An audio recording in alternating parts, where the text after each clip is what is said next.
हाँ भाई, नमस्कार। कैसे हैं सब लोग? पढ़ाई कैसी चल रही है आप सबकी? बढ़िया। आगे स्टार्ट करें अपन। तो कल वाला एक बार रिवीजन कर लेते हैं, उसके बाद आगे बढ़ते हैं। समझ में तो आ रहा है ना भाई सब लोगों के? हाँ ना, कमेंट में बता दिया करो, ऐसी कोई प्रॉब्लम होती है तो कोई दिक्कत नहीं है। तो कल वाला एक बार रिवीजन कर लेते हैं और उसके बाद में अपन स्टार्ट कर देते हैं। देखो, अपन ने ये चैप्टर पढ़ना चालू किया था, दूसरा जो है नगर पालिकाओं का गठन और नगर पालिकाओं का शासन, जिसमें धाराएं 3 से लेके 50 तक अपने को पढ़नी है। ठीक है, 3 से 10 मैंने आपको याद करवाई, उसके बाद में 11 से 20 मैंने आपको याद करवाई। ठीक है, और उसके बाद अपन ने कल जो पढ़ा था वो 21 से इधर 27 और फिर आपकी 28 से 36। ठीक है, जो धारा 21 थी वो कहती है कि भाई जो सदस्य बनने के लिए जो क्वालिफिकेशन चाहिए, अहिर्त व्यक्ति कौन होगा, वो था। धारा 21A में अपन ने पढ़ा कि विशेष जो योग्यताएं थी, स्पेशल क्वालिफिकेशन, ठीक है, जो कि 21 से 35 वर्ष के लिए थी। ओके, फिर अपन ने पढ़ा धारा 22 में मैंने बताया था ये 2 यानी एक से अधिक वार्ड में चुनाव लड़ने के लिए निर्योग्यता, यानी एक से अधिक वार्ड में चुनाव नहीं लड़ सकता। ठीक है, अगर उसने नामांकन दाखिल कर लिया है तो नामांकन वापस लेना पड़ेगा, और वो नियत जो तारीख है वो दोपहर के 3 बजे तक वापस लेना पड़ेगा। अगर फिर भी नहीं लेता है तो वो हर जगह से उसका नामांकन कैंसिल हो जाएगा। फिर ये था कि धारा 23 में मैंने बताया था कि अगर मान लो कोई व्हीकल है या लाउड स्पीकर है, उस पर युक्तियुक्त प्रबंध उसमें जो है प्रतिबंध लगा सकता है कौन?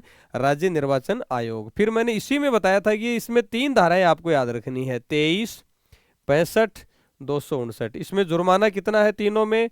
5,000 रुपये। ठीक है सर, ये अपन ने कर लिया था। 24 में है कि साधारण निर्भरताएं पड़ी थी। फिर 25 में पढ़ा था कि मतदान का अधिकार, मतदान देने के लिए कौन एलिजिबल है, किसका अधिकार होगा, ये अपन ने पढ़ लिया था। फिर आपके 26 में पढ़ा था कि मतदान देने की रीति क्या होगी, वो जो है मशीन भी हो सकती है, बैलेट पेपर हो सकता है, परोक्ष से मतदान नहीं किया जाएगा। फिर ये था कि आकस्मिक जब रिक्ति हो जाएगी तब आप कैसे भरोगे? तब अगर सदस्य की कोई आकस्मिक रिक्ति हो जाती है तो उसको यथाशीघ्र चुनाव से, उपनिर्वाचन से भरेंगे। अगर मान लो नेक्स्ट चुनाव होने में 6 माह से कम समय का है तो राज्य सरकार ये निर्देश दे सकती है कि आगामी चुनावों तक इसको नहीं भरा जाए। ठीक है, ये अपन ने पढ़ लिया था। उसके बाद में पढ़ा था 28 से 36 धारा, मैंने आपको याद कराई थी। 28 में था निर्वाचन अपराध, जो आपको मैंने बता दिया था कि लोक प्रतिनिधित्व अधिनियम 1951। ठीक है, और जो अगर मिथ्या सूचना देता है कोई उम्मीदवार तो उसमें 6 माह के उसके सजा थी।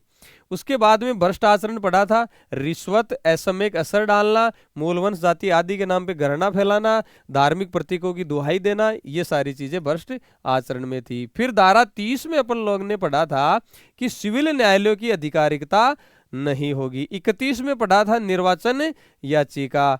ठीक है, 32 में अपील पड़ी थी। अपील कहाँ होगी? उच्च न्यायालय में। कितने दिनों के अंदर? 30 दिनों के अंदर, और वो 90 दिन में उसको निपटाने की कोशिश करेगी। फिर पढ़ा था कि 33, 3 है ना, 3 तिगाड़ा काम बिगाड़ा। अगर सभी का अपास्त हो जाए, शून्य हो जाए, या 2/3 से अधिक सदस्यों का चुनाव क्या हो जाए? शून्य हो जाए, तो वहां नगर पालिका क्या हो जाएगी? विघटन हो जाएगा। फिर 34 पढ़ी थी, धारा जो 34 है कि जो ये आदेश होगा, उसकी जो आदेश या जो विनिश्चय होगा, डिसीजन होगा, वो कौन से फाइनल होंगे? ठीक है, या तो जिला न्यायाधीश के, या अपील की है तो उच्च न्यायालय के। फिर धारा 35 पढ़ा था निर्हरताएं। निर्हरताएं 2 टाइप की थी इसमें, कौन सी? एक तो धारा 28 की और एक धारा 29 की। फिर मैंने बताया था कि निर्हरता की कालावधि में कमी करना, यानी जो 28 वाली जो थी निर्हरता, उसको कमी की जा सकती है कालावधि में, या निर्हरता को हटाया भी जा सकता था। ये सारी चीजें अपन ने कल की क्लास में पढ़ी थी, और आज आगे पढ़ते हैं, स्टार्ट करते हैं, और आज ये चैप्टर पूरा कंप्लीट करने की कोशिश करेंगे, क्योंकि ये स्टार्ट भी है और ये सारी चीजें इसमें समझाना भी जरूरी था कि नगर पालिकाएं बन रही हैं, चुनाव हो रहा है, सदस्यों का चुनाव हो रहा है, क्या क्वालिफिकेशन है, क्या डिस्क्वालिफिकेशन है, ये सारी चीजें। तो इसमें पहले चैप्टर में टाइम लगना भी स्वाभाविक था। ठीक है, तो आगे अपन 37 से स्टार्ट करते हैं। ठीक है, त्याग तत्तर, ये त्याग पत्र है भाई, ठीक है, तो त्याग इसको पत्र कर लो आप, त्याग तत्तर की जगह क्या कर लो, त्याग पत्र कर लो, ठीक है। तो त्याग पत्र ये आ गया आपका, ठीक है। तो देखो है क्या कि कई चीजें अलग अलग पड़ी हैं, तो मैं स्टार्ट से आपको पता है ये करता आया हूं कि अलग अलग धाराओं में अगर बिखर रखी उन चीजों को मैं एक जगह कर देता हूं, उससे फायदे क्या है, एक तो कभी कंफ्यूजन नहीं रहता, ठीक है, एक आपकी याद भी हो जाती है, ठीक है। अब त्यागपत्र की अगर बात आ गई तो त्यागपत्र सदस्य का भी होगा, त्यागपत्र अध्यक्ष भी देगा, त्यागपत्र उपाध्यक्ष भी देगा। अब ये धारा 38 में है, वो धारा फिर आगे आएगी, ठीक है, 43 में आएगी। तो अब क्यों ना एक जगह ही पढ़ लें, तो इसीलिए मैं आपको पहले ही बता देता हूं कि जैसे सदस्य का तो क्या है, चलो अपन कर ही लेते हैं इसको पहले ही। चलो देखो, त्यागपत्र,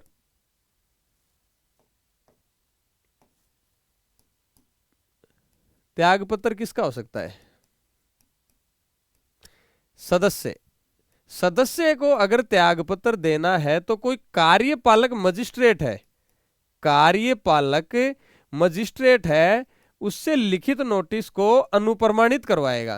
क्या करवाएगा, अनुप्रमाणित करवाएगा, किससे, कार्यपालक मजिस्ट्रेट से। अनुप्रमाणित करवाने के बाद में वो अध्यक्ष को दे देगा, ठीक है, किसको दे देगा, अध्यक्ष।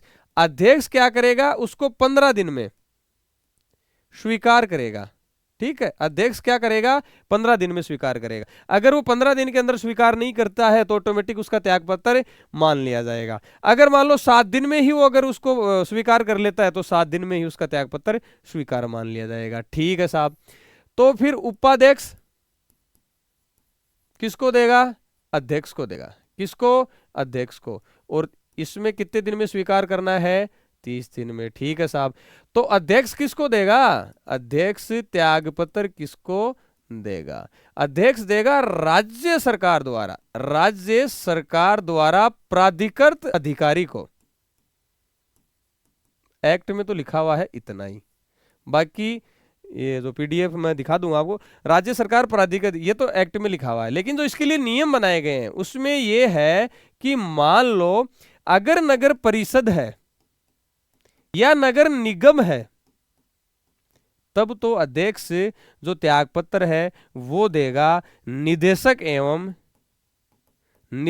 एवं विशिष्ट सचिव। ये मैं पहली ही क्लास में आपको बता चुका हूं, निदेशक एवं विशिष्ट सचिव कौन है, कैसे होता है, ये सारी चीजें पहले बता। अगर नगर पालिका की बात है तो वो देगा डीडीआर को, डीडीआर भी मैं बता चुका हूं, आप शुरू की इंट्रोडक्शन क्लास देख लीजिए, आपकी डीडीआर समझ में भी आ जाएगा। उपनिदेशक रीजनल क्या होता है वो जो पहली क्लास में मौजूद थे उनको अच्छी तरीके से भी याद है। तो ये त्यागपत्र मैंने एक जगह ही कर दिया, जो अलग अलग धाराओं में है। सदस्य कार्यपालिक मजिस्ट्रेट द्वारा लिखित नोटिस को अनुप्रमाणित करवाएगा, अध्यक्ष को देगा, 15 दिन में स्वीकार करेगा, उपाध्यक्ष अध्यक्ष को 30 दिन में, और ये राज्य सरकार द्वारा प्राधिकृत अधिकारी को, ये सारी चीजें अब अपन तरीके से पढ़ते हैं।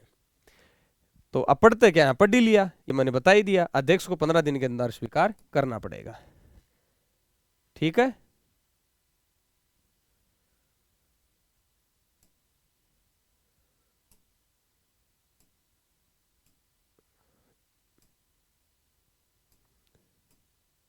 ठीक, ये धारा रह गई थी, अपन ने 38 डायरेक्ट पढ़ लिया था। और पद की शपथ, देखो पद की शपथ क्या है, अध्यक्ष व सदस्य शपथ तो लेगा ही भाई, चुनाव हो गया तो अध्यक्ष, भाई चुनाव तो अपन करवाई आए, तो अध्यक्ष व सदस्य कार्य ग्रहण करने से पूर्व जो शपथ लेगा वो राज्य सरकार द्वारा कोई प्राधिकृत अधिकारी या किसी अधिकारी के समक्ष पद की शपथ लेगा।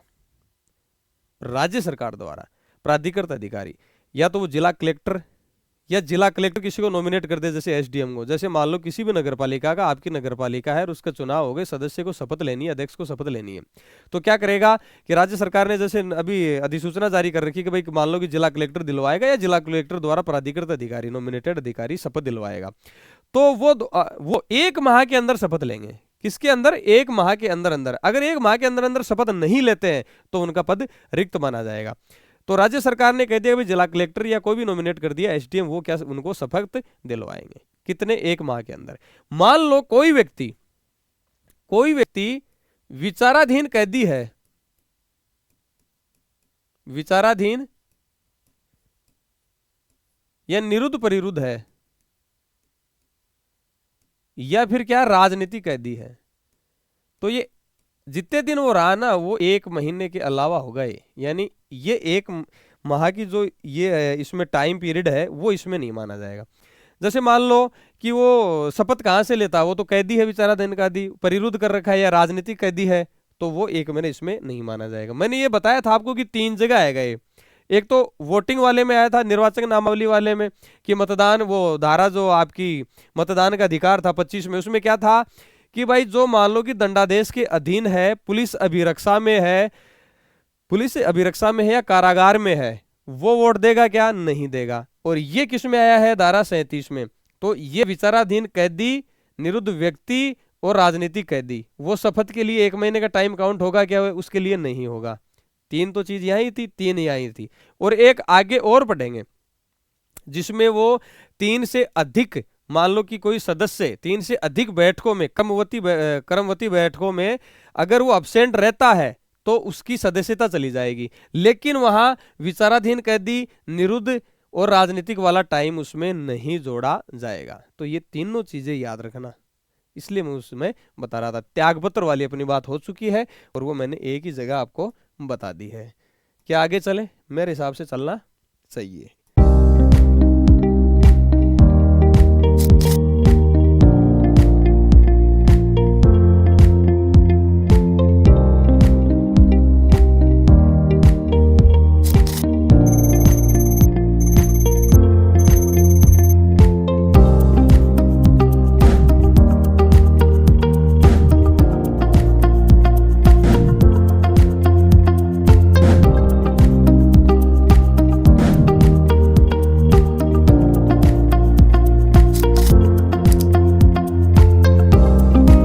ठीक है, इंपॉर्टेंट धारा है भाई, इंपॉर्टेंट धारा है। अगर मैं पेपर बनाऊं तो मैं पक्का यहां से मैं तो क्वेश्चन दूं। सदस्य का हटाया जाना, ठीक है, ऐसा क्या करेगा कि सदस्य को हटाना पड़ेगा। तो ये धारा 39 है, उसमें ए है, ये आ गया देखो आपका, 3 से अधिक क्रमवर्ती साधारण बैठकों में अनुपस्थित रहा हो तो उसको सदस्य को क्या कर देंगे? हटा देंगे। लेकिन कौन नहीं माना जाएगा? मान लो कोई विचाराधीन कैदी हो, निरुद्ध व्यक्ति हो, राजनीतिक कैदी हो, उसको क्या नहीं माना जाएगा? वो 3 क्रमवर्ती साधारण बैठकों के टाइम में नहीं माना जाएगा, ये एक्स्ट्रा होगा उसके लिए। किस किस में आया? मतदान के अधिकार वाली धारा में, उसमें तो खाली क्या था? दंडादेश के अधीन, कारागार में, पुलिस कस्टडी में। और आपके शपथ वाली धारा 37 में क्या आया? विचाराधीन कैदी, निरुद्ध और राजनीतिक कैदी। और आपकी धारा 39 में साइड में एक ही जगह वो तीनों चीज लिख लो,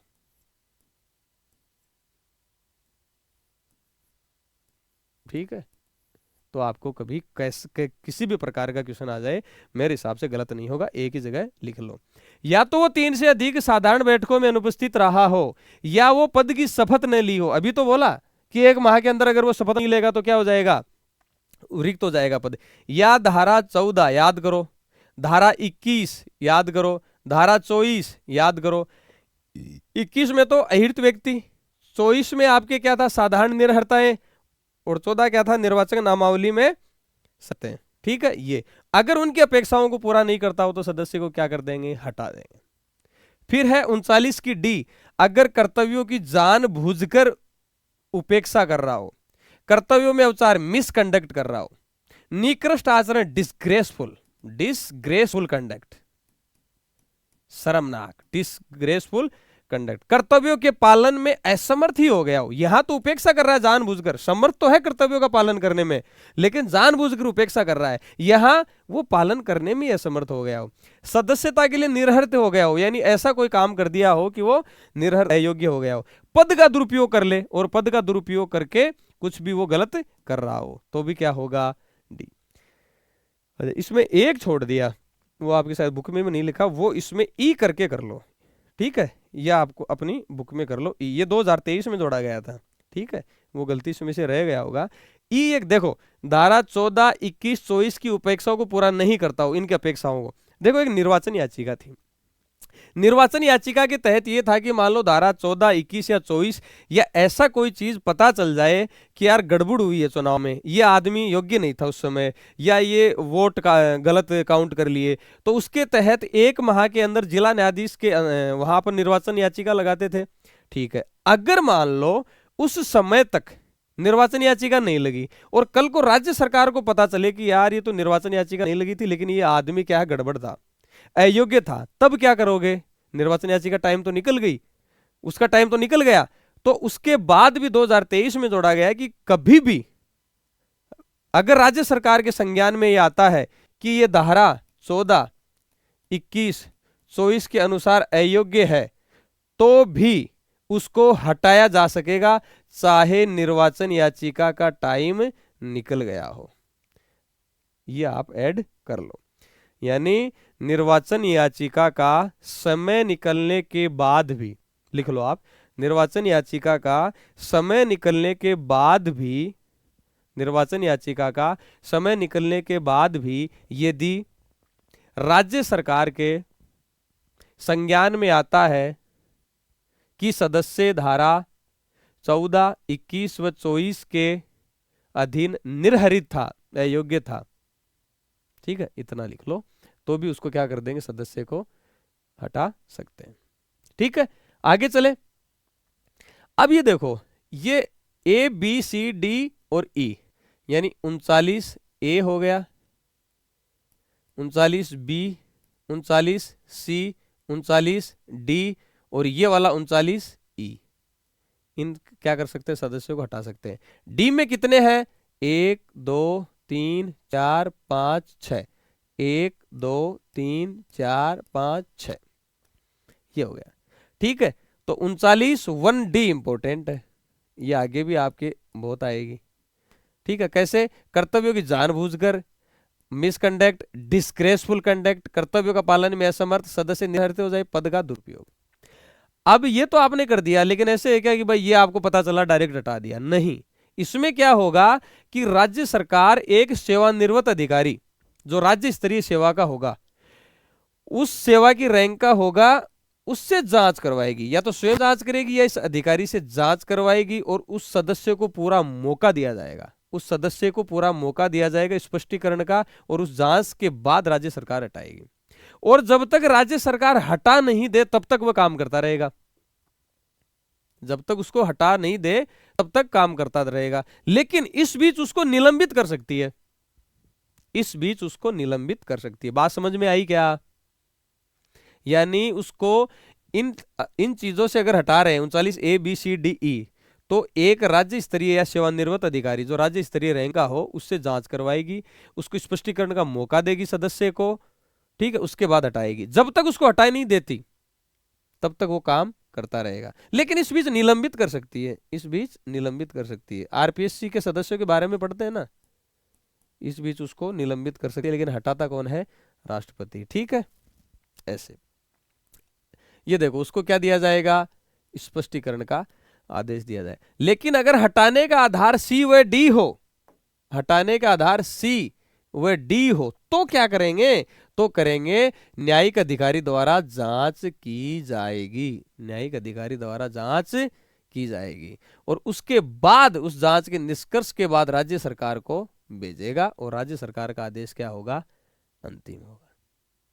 आगे समझ में, चले आगे। ठीक है, ये वाली बात है। अब धारा 40 देखो, धारा 40 ये कह रही है कि भाई पदावधि की समाप्ति के पश्चात कतिपय अभिकथनों, एलिगेशंस, कतिपय मैंने बताया था सर्टेन, इंग्लिश क्या है इसकी, सर्टेन, या कुछ कुछ, ठीक है। अभी एलिगेशंस, आरोपों की जांच, कि मान लो कि भाई पता चला कि जो सदस्य था उसको 39 में जो वर्णित जो है जांच है, या जिस आधार पे उसको हटाया जा रहा था 39 A B C D E, तो अगर मान लो कि नगरपालिका की पदावधि होगी, कार्यकाल समाप्त हो गया, उसके बाद क्या करेंगे, या वो दोबारा पुनर्निर्वाचन हो गया तब क्या करेंगे, क्या वो जांच को रोक देंगे? नहीं, वो जांच हमेशा चलती रहेगी। अगर जांच प्रारंभ हो चुकी है तो जांच चलती रहेगी। ठीक है, तो यही है इसमें कि भाई कोई सदस्य है, अध्यक्ष है, उपाध्यक्ष है, और उसके विरुद्ध धारा 39D के आरोपों के संबंध में जांच नगरपालिका की जो समाप्ति हो जाएगी उसके बाद भी जांच प्रारंभ की जाएगी। चाहे वो सदस्य है या नहीं है, वो जांच चालू रहेगी। अगर पहले प्रारंभ कर दी है तो चालू रहेगी। ये समझ, इसमें इतना ही है कि वो जांच रुकेगी नहीं, जांच कंटिन्यू रहेगी। ठीक है, ये वाली थी। आगे चले 41 कहती है कि धारा 39 के अधीन हटाए गए सदस्य 6 वर्ष तक की कालावधि तक पुनर्निर्वाचन के लिए पात्र नहीं रहेंगे। यानी जो 39(1)(d) है, इसमें लिख लो आप 39(1)(d), ठीक है, प्लस 40 की जो जांच है, 40 में क्या है कि अगर मान लो ये तो जांच 39 में खत्म हो गई, अगर वो जांच खत्म नहीं होती है, आगे चलती है और इस 40 के बाद उसको दोषी पाया जाता है या प्रतिकूल निष्कर्ष पाया जाता है। प्रतिकूल निष्कर्ष का मतलब यही हो गया कि दोषी पाया जाता है, तो वो क्या होगा, 6 वर्ष की अवधि के लिए पात्र नहीं होगा। कितनी अवधि के लिए? 6 वर्ष की अवधि के लिए पात्र नहीं होगा। इसमें इतनी सिंपल सी बात है। अब मैंने एक आपको बताया था कि जैसे ही धाराएं पूरी मतलब इसमें 41 तक हो जाएंगे तब मैं बताऊंगा कि भाई 14, ये बार बार आई थी ना, ये हर जगह 14, 21, 24, 35, 41, इसमें तो क्या है, निर्वाचक नामावली की निर्भरताएं। याद है क्या कुछ थोड़ा बहुत आपके? भारत का नागरिक नहीं हो, अनसाउंड माइंड, अन्य अपराध, भ्रष्ट आचरण।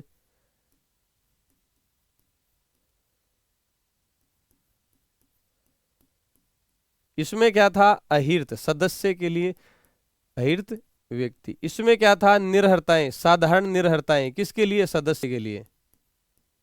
इसमें क्या था, इसमें ओनली निर्हरताएं थी, ये तो साधारण निर्हरताएं थी, इसमें निर्हरताएं। ये देख लेना, ये रे वाला इधर आया है। इसमें तो क्या था, धारा 28 व 29 की, और इसमें धारा 41 में कौन सी निर्हरताएं है, कालावधि कौन सी है, 39(1)(d) वाली, 6 वर्ष के लिए उसको अयोग्य होगा। ये बार बार आ रहा था ना, एक ही जगह लिख लो इनको, एक ही जगह लिख लो। ये एक जैसी लगती है तो कंफ्यूज होगे कि यार 14 में कौन सी निर्भरता है, 21 में क्या है, 24 में क्या है, 35 में क्या है, 41 में क्या है। इनको एक ही जगह टेबल बना के जहां भी है लिख लो। ठीक है, मैं तो आपके लिए रुकूंगा नहीं, या तो उसको पॉज करके लिख लो आराम से, तो एक जगह लिख लोगे तो आपके लिए काम काफी आसान होने वाला है। ठीक है, अब चलें आगे। अब ये कहता है 42 धारा ये कहती है, देखो कोई भी निर्वाचित या मनोनीत सदस्य है, अगर मान लो संसद, विधानसभा, पंचायती राज संस्था, अगर कोई मान लो इनका सदस्य है, पहले से इनका सदस्य है और उसके बाद वो नगरपालिका का सदस्य चुना जाता है, तो भैया उसको 14 दिन के भीतर उसको क्या करना पड़ेगा, सीट खाली करनी पड़ेगी, त्यागपत्र देना पड़ेगा। या मान लो नगरपालिका का सदस्य पहले से ही है और इनका चुना जाता है, तो भी 14 दिन के लिए 14 दिन में उसको सीट खाली करनी पड़ेगी। बस यही है, 14 दिन बाद उसकी सदस्यता समाप्त हो जाएगी अगर वो त्यागपत्र नहीं देता है तो। सिंपल सी बात है। तो एक लोट और आ गया अपने पास, क्या आ गया, धारा 37, धारा 37, 38, 39, 40, 41, 42, 37 क्या, शपथ ले दिया तो त्यागपत्र भी देना पड़ेगा। त्यागपत्र दे दे वरना हम क्या कर देंगे, हटा देंगे। हटाने की जांच भी बाद में चलती रहेगी। ठीक है, और निर्हरता में कमी की जाना, निर्हरता की कालावधि में, निर्हरता कालावधि कितनी होगी, ठीक है, वो 6 वर्ष की होगी। और 42 में क्या है, पंचायती राज इंस्टीट्यूट, लोकसभा, विधानसभा, किसी का भी सदस्य हो, अगर वो नगरपालिका या इससे, तो 14 दिन। ये एक साथ धाराएं याद करनी है। शपथ, त्यागपत्र, हटाना, जांच, निर्हरता कालावधि, पंचायती राज इंस्टीट्यूट, लोकसभा, विधानसभा, एक साथ याद करनी है। 3 से 10, 11 से 20, 21 से 27, 28 से 36, 37 से 42, मेरे हिसाब से याद हो जाना चाहिए। चले आगे। अब ये नेक्स्ट जो लोट है वो है अपना 43 से लेके 50 तक का। 43 से लेके 50 तक का। चलो कर लेते हैं, कोई बड़ी बात थोड़ी है। प्रत्येक नगर पालिका में एक अध्यक्ष और एक उपाध्यक्ष होगा, ये बताने की जरूरत है क्या? पहली क्लास में आराम से बहुत शानदार तरीके से बताया था, ठीक है, तो वो देखिए फर्स्ट क्लास, और वहां से आपको पता चल जाएगा, ठीक है। सदस्य के लिए भी अपन वहां जब नगर पालिका का परिसीमन में वो पढ़ रहे थे तो भाई कि वो आरक्षित होंगी सीटें, वो सारी चीजें। तो अध्यक्षों के लिए भी क्या होंगी? SC ST पिछड़े वर्ग और महिलाओं के लिए क्या होगी? ठीक है, सीटें आरक्षित होंगी और उनका फैलाव संपूर्ण राज्य में होगा। और SC ST का जो आरक्षित सीटें हैं, जहां पे जनसंख्या अधिक है, जहां पे तुलनात्मक रूप से जनसंख्या अधिक है, उन नगर पालिकाओं में SC ST के अध्यक्षों की सीटें क्या होंगी? आरक्षित होंगी। बाकी संपूर्ण राज्य में तो फैलाव होगा ही होगा। अपने पढ़ा था ना सदस्यों के लिए कि जो भी SC ST पिछड़े वर्ग महिलाओं की सदस्यों का जो सीटों का है वो चक्रानुक्रम में रोटेशन का आधार पर होगा। SC ST वाला तुलनात्मक संख्या से जहां ज्यादा है वहां वो ध्यान देंगे। ये सारी चीजें अपन पढ़ चुके हैं, ठीक है। अब एक बात बताओ, अध्यक्ष या उपाध्यक्ष नगर पालिका के बिना छुट्टी मंजूरी के 1 माह से अधिक अगर अनुपस्थित है तो वो अध्यक्ष या उपाध्यक्ष नहीं रहेगा। समझ में आ गई? 1 महीने से। और छुट्टी कितने महीने की? 6 माह से अधिक छुट्टी मंजूर नहीं की जाएगी। और प्रत्येक अध्यक्ष उपाध्यक्ष को 39, ये 1D करो, इसको काट के 39 1D करो, ठीक है ना। वो जो 39 1D में, डी में कितने थे? जानबूझकर उपेक्षा, मिसकंडक्ट, डिस्ग्रेसफुल, असमर्थ, सदस्य निर्हरित हो जाएगा, और पद का दुरुपयोग, वो वाली 6 कंडीशन के तहत इनको हटाया जा सकेगा। कोई प्रॉब्लम है? नगर पालिका बोर्ड में अध्यक्ष, चेयरमैन, ये मैंने बता दी थी इंट्रोडक्टरी क्लास में। ये सब जगह संपूर्ण फैलाव होगा। नगर पालिका में 1 माह से अगर अधिक की छुट्टी हो, अगर 1 माह से अधिक अवधि के लिए अब्सेंट है तो क्या हो जाएगा? सीट उसकी खाली। और 6 माह से अधिक की छुट्टी मंजूर नहीं करी जाएगी, ठीक है। अध्यक्ष के पद पे ये बताओ, मैंने बता दिया था, तीनों को एक ही जगह कर दिया था कि 6 माह के भीतर, और 3 माह के लिए बढ़ा सकती है, ये मैंने आपको बता दिया था, याद हो तो आपको एक ही जगह करवा दिया था सारा कंफ्यूजन। और नगर पालिका निधि से जो 79 में थी, परिभाषा में भी आई थी, उसमें से मासिक भत्ते प्राप्त होंगे, मासिक भत्ते प्राप्त होंगे, ठीक है। और इनके नाम जो है अध्यक्ष और उपाध्यक्ष के, वो राजपत्र में प्रकाशित किए जाएंगे। किस में प्रकाशित किए जाएंगे? राजपत्र में प्रकाशित किए जाएंगे। ये मैंने भी आपको बता दिया था, ठीक है। अगर मान लो कि अध्यक्ष छुट्टी पे है, अध्यक्ष क्या है? छुट्टी पे चला गया, और उसी नगर पालिका में उपाध्यक्ष का पद रिक्त है, तो क्या करोगे रहे? तो क्या करेंगे? जो ये उपाध्यक्ष का पद है ना, वो सदस्यों में से निर्वाचन करके उसको भर लेंगे, जब तक ये अध्यक्ष क्या है? छुट्टी पे। मान लो उपाध्यक्ष का पद, उपाध्यक्ष छुट्टी पे है, या उपाध्यक्ष अध्यक्ष का काम कर रहा है, उपाध्यक्ष अध्यक्ष का काम कर रहा है, तब क्या करोगे रहे? वही सदस्यों में से इसको भर लेंगे। ये एक कॉमन सेंस की सी बात है। जब वो 1 माह, उनकी जो 6 माह से ज्यादा छुट्टी उनकी सैंक्शन नहीं कर सकते ना, तब मान लो कि छुट्टी पे है कौन? अध्यक्ष, और उपाध्यक्ष का पद रिक्त है, तो सदस्यों में से भर लेंगे। उपाध्यक्ष छुट्टी पे है, वो अध्यक्ष का काम कर रहा है उस समय, भाई अध्यक्ष का काम करेगा तो सीधी बात से उपाध्यक्ष का पद क्या रहेगा? रिक्त रहेगा, तो उपाध्यक्ष के पद की रिक्ति सदस्यों में से भर लेंगे उस समय के लिए। एक बीच में छोटी सी बात थी। त्याग पत्र बोलो, मैंने बताया कि नहीं? तीनों का एक ही जगह बता दिया था, इसलिए इसमें ज्यादा समय नहीं लेंगे। अध्यक्ष को 30 दिन बन गए, और राज्य सरकार द्वारा प्राधिकृत अधिकारी और कितने दिन में? 30 दिन में कर लेगा। ये मैंने टेबल बन के अच्छी तरीके से बताई थी। ज्यादा समय खराब करने का कोई औचित्य मुझे लगता नहीं है। अध्यक्ष या उपाध्यक्ष के निर्वाचन की विधि मान्यता, वैलिडिटी। भाई अध्यक्ष व उपाध्यक्ष के चुनाव की विधि मान्यता बताओ। विधि मान्यता का क्या मतलब है? कि भाई वैलिडिटी पे कोई शक आ जाए या वैलिडिटी पे प्रश्न आ जाए, तो हुआ था ना निर्वाचन याचिका, तो इसको भी निर्वाचन याचिका से ही प्रश्नगत किया जा सकता है। धारा 31 पढ़ी थी, 32 पढ़ी थी, निर्वाचन याचिका से ही क्या कर सकते। लेकिन इसमें एक शर्त है, ऐसे तो मान लो निर्वाचन याचिका हर कोई लेके उठ जाएगा, अध्यक्ष और उपाध्यक्ष तो बड़ी चीज हो गई ना, तो क्या करेगा? उससे 1000 रुपए पहले डिपॉजिट करवाएंगे। 1000 रुपए डिपॉजिट की निर्वाचन याचिका लगानी है तो 1000 रुपए उससे डिपॉजिट के रूप में लिए जाएंगे। अगर वो याचिका सारहीन पाई जाती है, मतलब कि ऐसे फालतू की पाई जाती है, तो ये 1000 रुपए उसके क्या हो जाएंगे? जब्त हो जाएंगे। क्या हो जाएंगे? जब्त हो जाएंगे। इतनी छोटी सी बात थी। चलो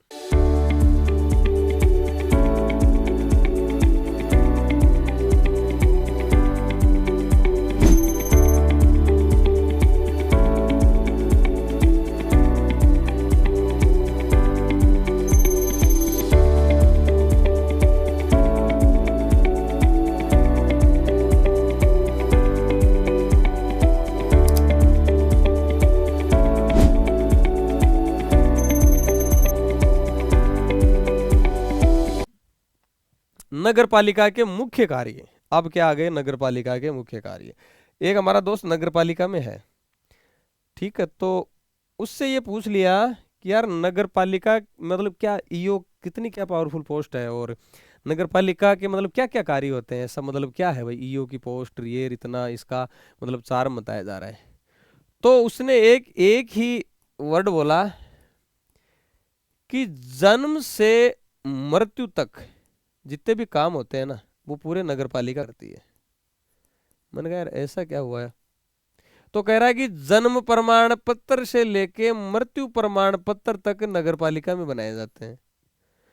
मैंने कहा यार ये बात तो ठीक है तेरी, ठीक है। इसका मतलब है कि आप अब सोचो, इमेजिन करो नगर पालिका को, जो कोई नगर पालिका से है या जो गांव से है, सोचो और आसपास पूरा अपना दिमाग फैलाओ, ठीक है, और उसके बाद उसको याद करो कि क्या क्या हो सकता है। अपने आसपास देखो क्या क्या है। आदमी मान लो सुबह उठता है, ठीक है, जितने भी काम आपको मतलब सारे ऐसे लगेंगे हाँ ये सारी चीजें देखी हुई हैं, कि मान लो मॉर्निंग में सुबह उठता है, वो सुबह उठता है, उठते ही क्या करता है, मान लो फ्रेश व्रेश होता है, अपनी दैनिक दिनचर्या से निवृत्त होता है, तो चाहे आपका जल निकास से ले लो, ठीक है, जन्म प्रमाण पत्र मृत्यु वाला तो मैंने बता ही दिया, जल निकास ले लो, मल वहन प्रणाली सीवरेज ले लो, फिर वो उठते ही रसोई वसोई में जाता पानी वानी पीता है तो कचरे का पात्र रहता वो देख लो, ठीक है, कोई भी हो, लाइट वाइट जलाता है रोशनी की व्यवस्था देख लो। फिर मान लो कोई नौकरी वाला है, वो मान लो अपने घर से कहाँ जाता है, ऑफिस जाता है मान लो, या आप कोचिंग जाते हो, या आप बाहर घूमने के लिए जाते हो, ठीक है, मार्केट में, तो वो जाते हो, मान लो कि ये रोड है, चाहे ये रोड हो, सार्वजनिक मार्ग हो, आसपास कितना देखो, चाहे पार्क हो, खेल का मैदान हो, या कोई उद्योग हो, उनको भी नियमित करना, मतलब अपना दिमाग पूरा खोलो, ठीक है। बाहर आवारा पशु घूम रहे हैं या सारी चीजें उनको भी नियमित करना हो, या संक्रमित कुत्ते हो उनको, उनसे संरक्षण करना हो, जितना भी आप देखो वो सारे काम कौन करेगा, नगर पालिका करेगा। सारे काम कौन करेगा, नगर पालिका। उद्योगों को विनियमित करना, ठीक है, कांजी हाउस स्थापित करना, कांजी हाउस जानते हो ना, जैसे आवारा पशु है या कोई ऐसे पशु जो फसलें नष्ट करते हैं उनको पशुशाला उनके लिए बनाते हैं, या स्वयंसेवी बल गठित करना, वॉलंटियर काम करने के लिए। तो ये सारी चीजें कौन करता है, जितने भी काम आपको दिखते हैं, चाहे सीवरेज लाइन का हो, जल निकास का हो, रोशनी का हो, फायर ब्रिगेड का हो, जितने भी काम वो दिखते हैं वो किसके होते हैं, नगर पालिका। अब चाहे अपन एक एक करके देख लेते हैं, सब आप मतलब कॉमन, सारी चीजें कॉमन सेंस वाली है, ठीक है। क्या करेगा, चाहे लोक स्वास्थ्य हो, क्या हो, लोक स्वास्थ्य, लोक स्वास्थ्य हो, चाहे स्वच्छता हो, कुछ भी देख लो, कचरा बद मैंने बता ही दिया, जल निकास, मल वहन, सार्वजनिक मार्ग स्थान, सारी चीजें कौन करेगा, नगर पालिका करेगी। कोई भी देख लो, चाहे ये गंदगी, कूड़ा करकट, विष्टा, दुर्गंध, भवन, जितने भी हैं ये सारे काम, सार्वजनिक रोशनी की व्यवस्था करेगा, आग बुझाना, अग्निशमन मैंने सारी बताई दी। तो मतलब सिंपल सिंपल सी चीजें हैं, इसमें कोई बड़ी बात नहीं है। कोई खतरनाक व्यापार या व्यवसाय है मैंने बता ही दिया, घरणोत्पादक पदार्थ, ये सारी चीजें मैं इंट्रोडक्टरी क्लास में बताई जगह। सार्वजनिक मार्ग पे कोई बाधा है या बहिर्गत भाग, मान लो कि अपन सार्वजनिक मार्ग पे जा रहे हैं, रोड पे जा रहे हैं, और बीच में झाड़ियां आ रही हैं, किसी के लग रही हैं, कोई बाइक से जा रहा है उसकी लग रही हैं, उसको हटाने का काम भी किसका है, नगर पालिका का है। मान लो किसी ने अपना भवन ऐसा बना रखा है कि जो प्रोजेक्शन आता है, जो बाहर के बाग छज्जे वज्जे बाहर की तरफ आ रहे हैं, या अपनी जो गेट है उसका जो मेन उनका रास्ता है जहाँ से वो निकलते हैं, उन्होंने सीढ़ी आगे तक कर दी है, आगे जो अपने बनाते हैं ना, रपटा सा बना देते हैं उसमें गेट पे, मेन गेट पे, तो वो बहिर्गत भागों को हटाने का काम कौन करेगा, नगर पालिका। खतरनाक भवन है जो जर्जर हो गए हैं कि यार ये पड़ जाएगा गिर जाएगा, उसको हटाने का काम, या मृतक हो गए या मृत जानवर है उनके लिए शमशान की व्यवस्था करना, या ऐसे स्थान की व्यवस्था करने की उसके जो शव है, जो उनकी लाश है, उनको डिस्पोज ऑफ कर सके, डिस्पोजल उनका कर सके, उनकी मेंटेनेंस उनको अर्जित करना, ये सारी चीज। सार्वजनिक मार्ग, पुलिया, ये सारी चीज, ठीक है। सार्वजनिक शौचालय, ये सारी मूत्रालय, यूरिनल्स, शौचालय, लेटरिन्स, ये सारी चीजें कौन करेगा, नगर पालिका। तो ये अपने दिखती सी बात है। मार्गों का नामकरण करते हैं ना अपन, मार्ग देते हैं कि ये अटल बिहारी वाजपेयी मार्ग है, ठीक है, ये भगत सिंह मार्ग है। और जो है घरों का संख्या का नंबरिंग करते हैं मकानों की, वो भी जन्म मृत्यु पंजीकरण ये भी है, ठीक है। और कुछ छोटे मोटे जैसे मान लो कि बाद में भी जोड़े गए थे, ठीक है, जैसे जनसंख्या नियंत्रण, लिख लो, आप लिखो तो, जनसंख्या नियंत्रण,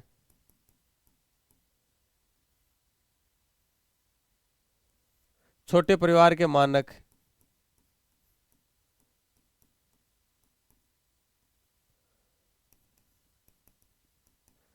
महिला कल्याण व बाल विकास, महिला कल्याण व बाल विकास, ठीक है, ये काम हो गए।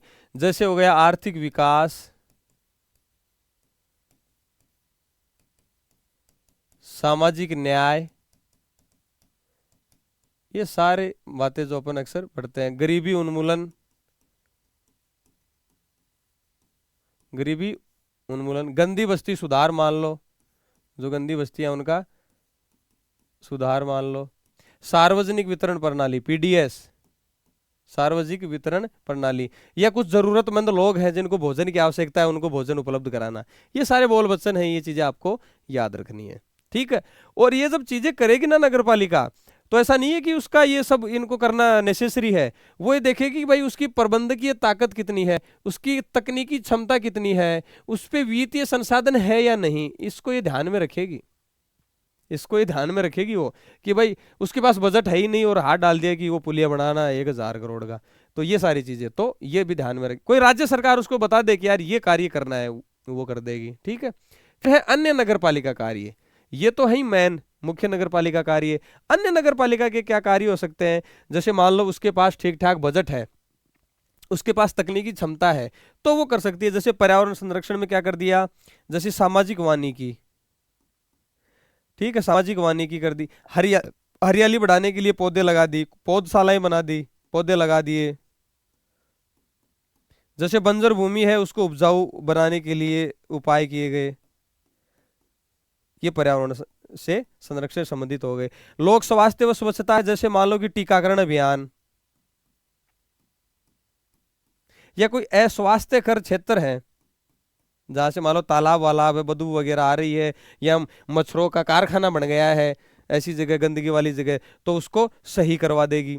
शिक्षा और संस्कृति, ये देखो टाइपिस्ट ने क्या लिखा है, ये क्या है, शिक्षा। जैसे मान लो नागरिक शिक्षा हो गई, प्रौढ़ शिक्षा हो गई, बड़े मतलब कुछ लोग अनपढ़ हैं उनको पढ़ाने का काम है, ठीक है, प्रौढ़ शिक्षा, ये चीज हो गई, ठीक है। या कोई पुस्तकालय खोल दिए, सेमिनारों का आयोजन करवा दिया, पुस्तकालय खोल दी, ये सारी चीजें। लोक कल्याण कैसे हो सकता है, जैसे मान लो कोई प्राकृतिक आपदा है, सूखा, बाढ़ हो गई, सूखा पड़ गया, भूकंप आ गया, उसके समय सहायता करना, ठीक है, प्राकृतिक आपदा इनके समय में लोक कल्याण में। अस्पताल खोल दिए, औषधालय खोल दिए, ये चीजें किसमें आ जाएंगे, आपके लोक कल्याण में। सामुदायिक संबंध में, जैसे मान लो विशिष्ट व्यक्ति हैं उनका सम्मान कर दिया, जैसे मान लो कि कोई नेशनल लेवल पे चैंपियन होके आया, जैसे बैडमिंटन में या क्रिकेट में किसी में भी, तो उनका सम्मान कर दिया। या ऐसे विशिष्ट व्यक्ति हैं जो मतलब कि भाई अब मतलब उन मृत्यु हो गई है उनकी, उनको श्रद्धांजलि दे दी उन्होंने, ठीक है, ये सारी चीजें कर दी। मेले लगा दिए, कोई प्रदर्शनी लगा दी, ठीक है। आपने कहीं नहीं देखा, कहीं नगर पालिका जैसे किशनगढ़ है, या मान लो नगर पालिका नगर परिषद राजसमंद है, जैसे कुमार विश्वास को बुला लिया और ये सांस्कृतिक प्रोग्राम करवा दिए, ये सारी चीजें सामुदायिक समन्वय, मेरे हिसाब से समझ में आ गया होगा। आगे चले, सरकार द्वारा समुन्देशित, इसको बोलते हैं असाइंड, यानी कोई कार्य असाइन कर दिए, आपको सौंप दिए, तो वो भी क्या करेंगे, अपने संसाधनों का ध्यान में रखते हुए नगर पालिका उसको करवाएगी, नगर पालिका उसको क्या करेगी, काम को करवाएगी, कोई कार्य असाइन कर दिया उन्होंने। ओके, चले आगे चले। अध्यक्ष और उपाध्यक्ष क्या करेंगे भाई, आपका जो है 45 में तो नगर पालिका के मुख्य कार्य, 46 में अन्य कार्य, 47 में जो असाइन किए गए कार्य, 48 में अध्यक्ष और उपाध्यक्ष के कार्य। अध्यक्ष और उपाध्यक्ष, अध्यक्ष और उपाध्यक्ष क्या कार्य करेंगे बताओ, नियमित बैठकों का आयोजन करवाएंगे, ठीक है, जो धारा 51 में आगे अपन पढ़ेंगे कि कैसे कैसे क्या बैठकें होंगी, उनका आयोजन करवाएंगे। कार्य संचालन बनाएंगे उसमें कि कार्य संचालन कैसे होगा बैठकों में, उसको बनाए रखेंगे। अध्यक्षता करेंगे अध्यक्ष, ठीक है, अध्यक्ष क्या करेगा, उसकी अध्यक्षता करेगा। अगर मान लो कोई नियम विरुद्ध रिसोल्यूशन या संकल्प दिखता है, कोई प्रस्ताव है, तो वो राज्य सरकार को भेजेगा कि भाई नहीं ये नियम विरुद्ध है, राज्य सरकार से परमिशन लेनी पड़ेगी।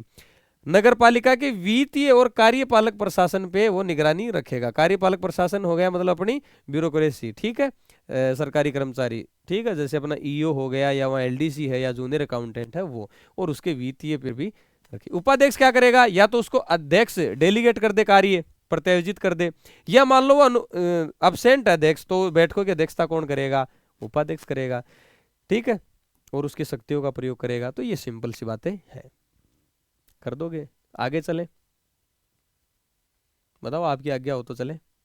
समझ में तो आ रहा है क्या? मेरे हिसाब से आना चाहिए आपको। फिर है 49, तो अध्यक्ष और उपाध्यक्ष के कार्य हो गए। तो अध्यक्ष और उपाध्यक्ष के फिर कौन बच गया आपका, मुख्य नगरपालिका अधिकारी, चीफ म्युनिसिपल ऑफिसर। ये इसके भी तो कार्य सुन लो। तो वो क्या करेगा, पहले तो जितने भी नगरपालिका के जो रिकॉर्ड्स हैं, जितनी फाइलें हैं, उनकी क्या करेगा, रक्षा करेगा, कस्टडी, अपनी कस्टडी में रखेगा। क्या करेगा, अपनी कस्टडी में रखेगा। मान लो नगरपालिका है या उसकी समिति है या कोई अध्यक्ष का आदेश है, अध्यक्ष का आदेश है या उनकी कार्यवाहियां हैं, अगर नगरपालिका अधिकारी को ये लगता है कि ये नियम विरुद्ध है, ये नियम विरुद्ध है, तो उनको सलाह देगा, अध्यक्ष को या नगरपालिका को, कि ये आप जो कर रहे हो ये नियम विरुद्ध है, उनको सलाह देगा। और अगर मान लो आदेश या कार्यवाही जो भी है उस पे एक नोट लिखेगा, टिप्पणी लिखेगा कि ये नियम विरुद्ध है और ये मैंने सलाह दी थी, ठीक है, उसको 7 दिन के भीतर राज्य सरकार को भेजेगा।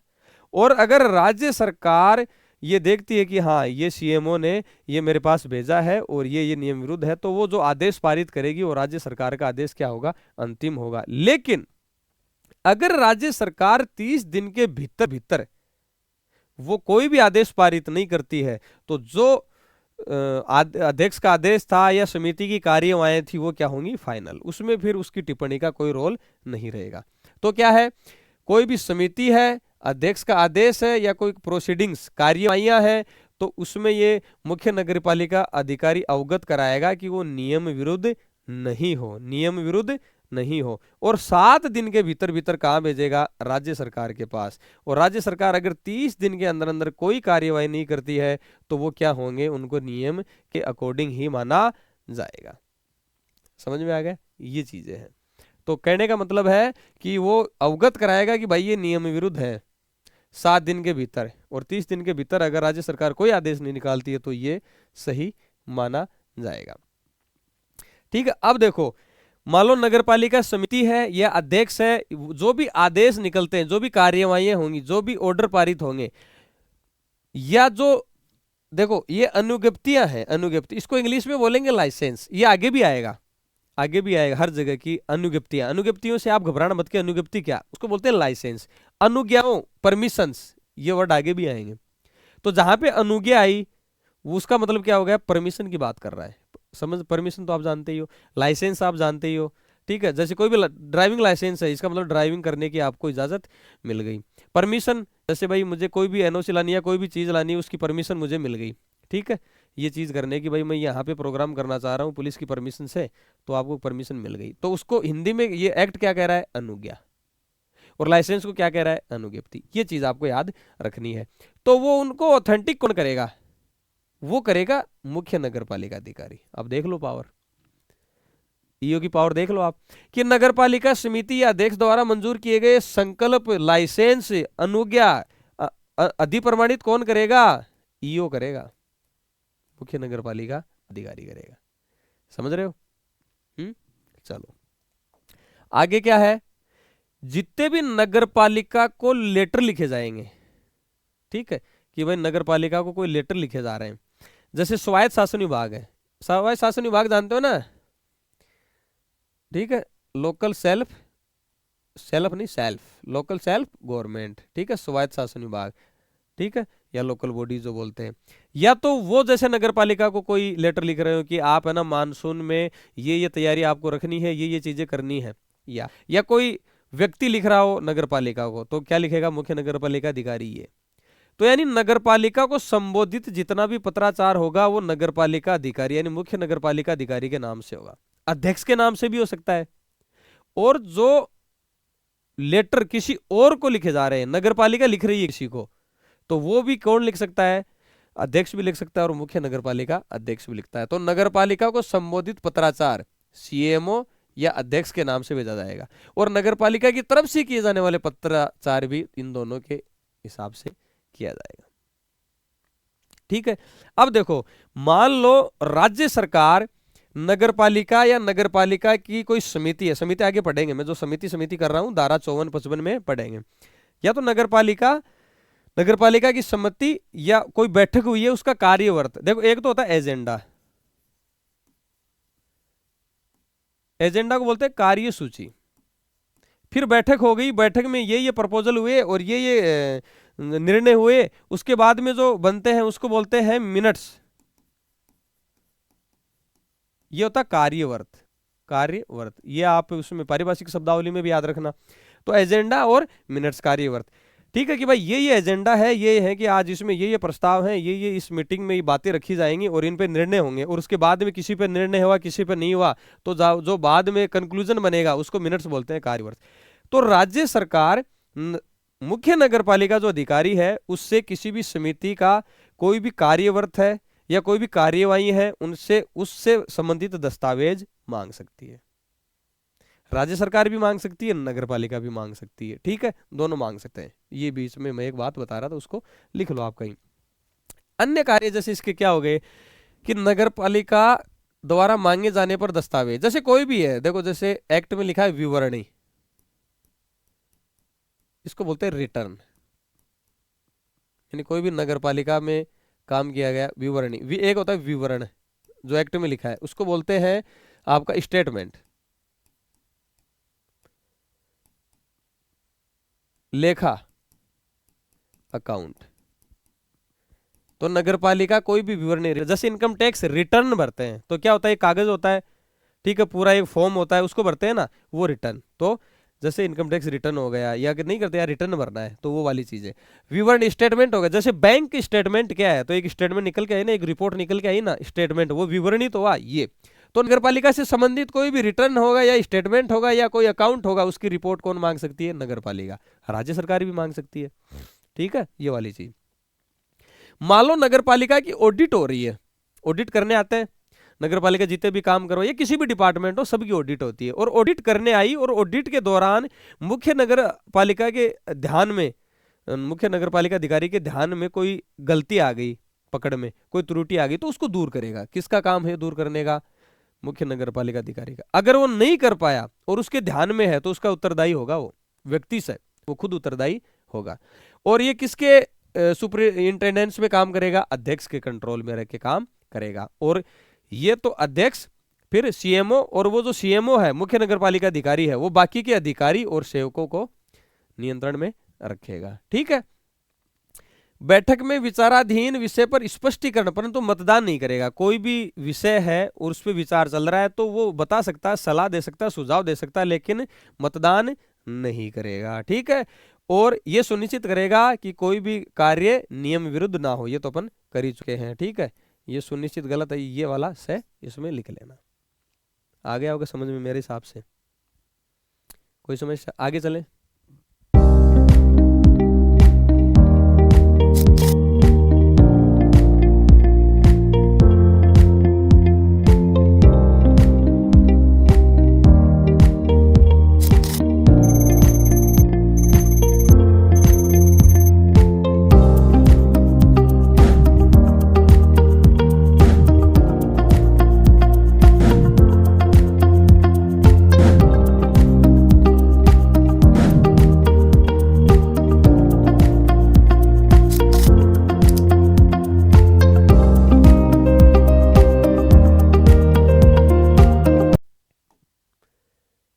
चलो, कार्यभार सौंपना।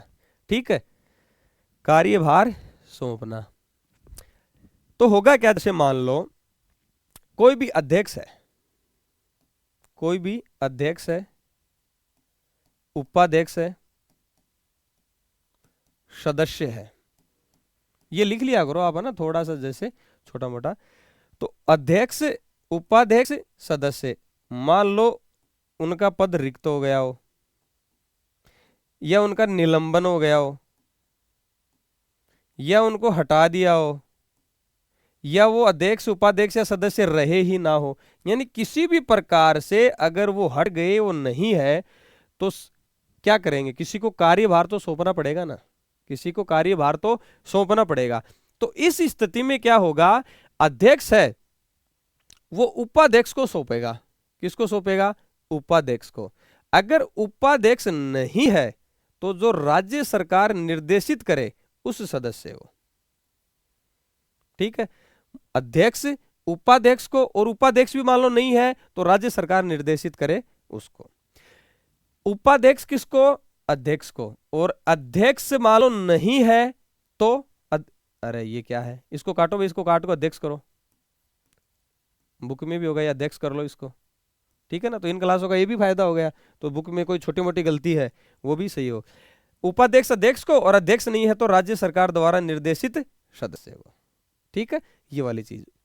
ओके, सदस्य अध्यक्ष को, अध्यक्ष नहीं है तो उपाध्यक्ष को, बात ही खत्म, यही खत्म इसकी बात। तो अगर नगरपालिका विघटित हो गई तो 322 के अधीन जो प्रशासक लगाएंगे, नियुक्त अधिकारी लगाएंगे उसको। तो मैंने कार्यभार सौंपने वाली एक ही जगह मैंने कर दी। अध्यक्ष उपाध्यक्ष को, उपाध्यक्ष नहीं है तो राज्य सरकार जाने। उपाध्यक्ष अध्यक्ष को, अध्यक्ष नहीं है तो राज्य सरकार जाने। सदस्य अध्यक्ष को, और फिर ये नहीं है तो उपाध्यक्ष को। और अगर नगरपालिका विघटित हो गई तो 322 के तहत अधिकारी को। अब ये जो है ना, राज्य सरकार द्वारा निर्देशित जिस सदस्य को सौंपा जाएगा उसको 60 दिन तक कार्य, 60 दिन तक रखेगा, या कोई जब तक नया अध्यक्ष या सदस्य नहीं चुनना लिया, जो भी पहले हो वो चुन लिया जाएगा। अगर मान लो 60 दिन तक भी बात नहीं बनी तो राज्य सरकार इस अवधि को बढ़ा सकती है। राज्य सरकार इस अवधि को बढ़ा सकती है। ठीक है, ये वाली बात मेरे हिसाब से अच्छी तरीके से समझ में आ गया होगा। ठीक है, अब ये जो निर्देशित सदस्य है ना, इसमें एक चीज और ध्यान रखनी है। क्या चीज ध्यान रखनी है सर?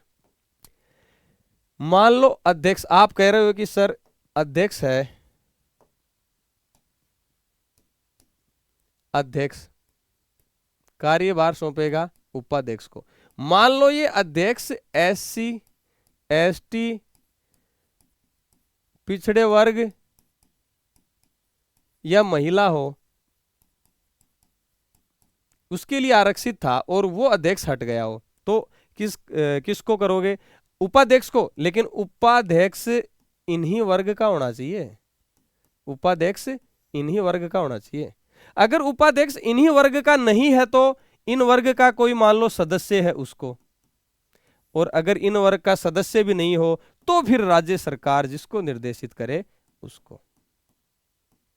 ये अध्यक्ष के बारे में बात लागू है, बस इतना याद रख लोगे।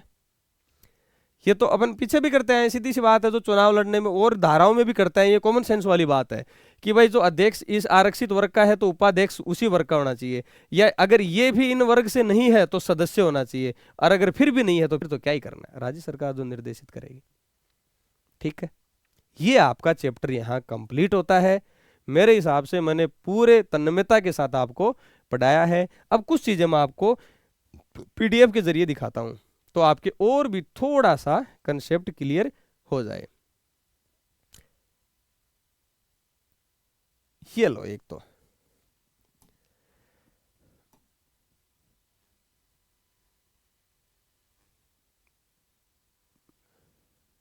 देखो, थोड़ा दिख नहीं रहा होगा, देखो धारा 50 वाला बता रहा हूं। सौम्या गुजर महापौर नगर निगम ग्रेटर जयपुर को ये द्वारा श्रीमती शील धाभाई अन्य पिछड़ा वर्ग महिला सदस्य वार्ड संख्या नगर निगम को राजस्थान नगरपालिका अधिनियम धारा 50(1), धारा 50(1),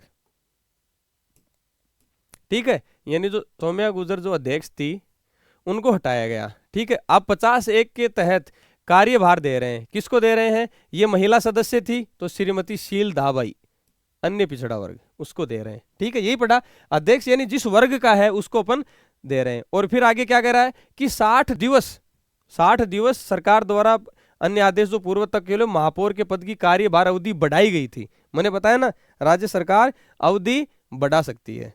ठीक है, ये वाला। तो 50(1) के प्रावधानों के दृष्टिगत अन्य पिछड़ा वर्ग की महिला को ही महापौर का कार्यभार सौंपा जाना विधि सम्मत है। मैंने बताया ना, उसी वर्ग के सदस्य को। तो ये वाली पीडीएफ आप पढ़ लेना। ठीक है, और ये कार्यभार अवधि मैंने कहा ना, अगर 60 दिन से है तो उसकी अवधि बढ़ाई जा सकती है। आया कुछ समझ में? चलो आगे और बता देता हूं आपको। ये पीडीएफ में डलवा दूंगा, फिर आपके और भी समझ में आ जाएगा। अच्छा, ये क्या कह रहा है कि भाई कोई है 60 दिवस के काला, वही है, उसको सौंप दिया गया 50(1) के तहत उसको। तो ये कोई बड़ा वो मामला नहीं है।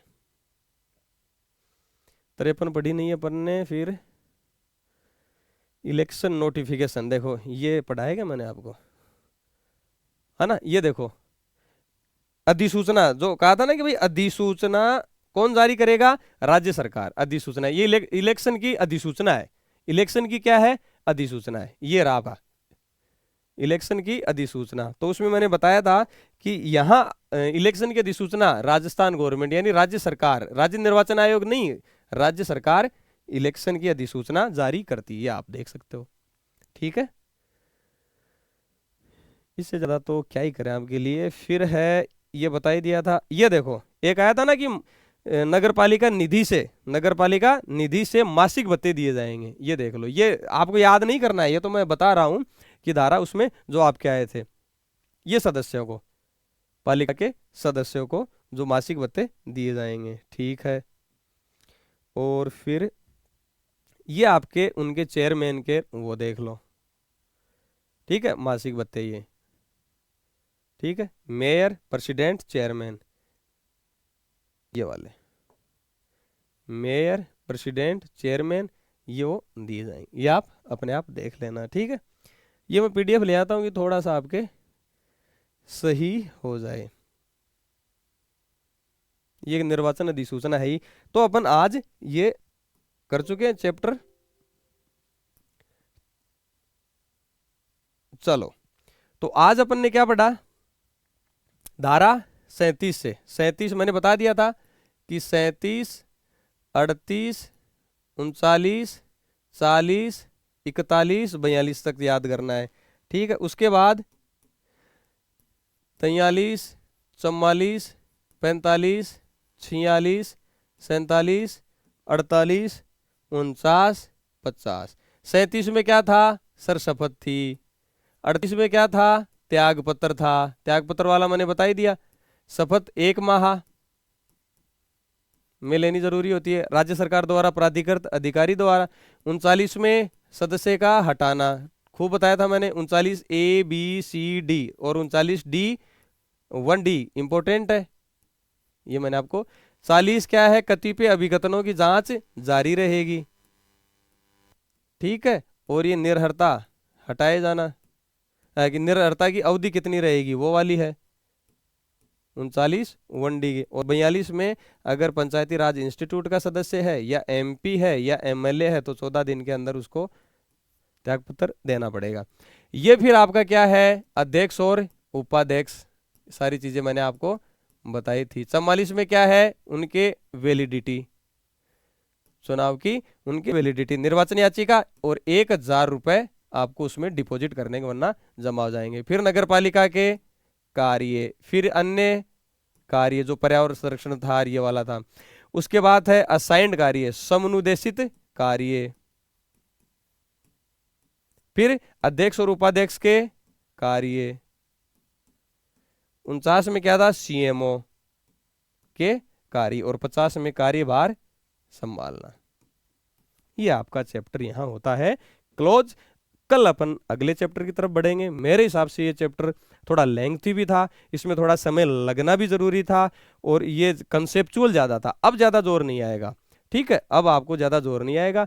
पढ़ते रहिए शानदार तरीके से और मेहनत करते रहिए, और सामने आपको पोस्ट क्या नजर आनी चाहिए? ठीक है, चलो अब चलते हैं। आज के लिए इतना ही काफी। Thank you very much.